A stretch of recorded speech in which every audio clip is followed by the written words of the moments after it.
ఒకవేళ ఇంకొన్ని గంటల్లో మీకు ఎగ్జామ్స్ ఉంటే ఒక్కసారి ఇది వినండి. మీరు మీ లైఫ్లోనే అన్నిటికంటే ఈజియెస్ట్ పేపర్ రాయడానికి వెళ్తున్నారు. ఏంటి ఈజీయా? నేను ఇంక ఇది చదవలేదు, అది చదవలేదు, మా ఫ్రెండ్ మొత్తం చదివేశాడు. అరే యార్, ఎందుకంత టెన్షన్ పడుతున్నావు? ఎవరిది పూర్తి సిలబస్ ఫినిష్ కాదు. ఈవెన్ టాపర్ అయినా కూడా బిలీవ్ మీ, ఏదో ఒక 10th కొంత ఎప్పుడు మిగిలిపోతూనే ఉంటుంది. కానీ ఒక్క విషయం చెప్పనా, తక్కువ చదువు కూడా ఎవరైతే పేపర్ నింపుతారో వాళ్ళని లెజెండ్ అంటారు. నువ్వు ఒక లెజెండ్. ఈ ఎగ్జామ్ లో నువ్వు 100 కాదు 200% ఎఫర్ట్స్ పెట్టాలి. మంచి మార్క్స్ ఎందుకు తెచ్చుకోవాలో నీకు తెలుసు కదా.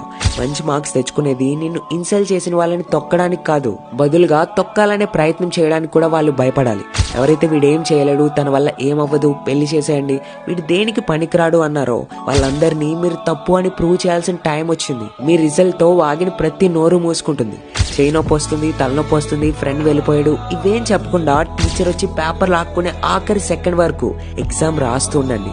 ఏదైనా మూమెంట్ లో ఇంకా నా వల్ల కావట్లే అనిపిస్తే మీ రిజల్ట్ వచ్చి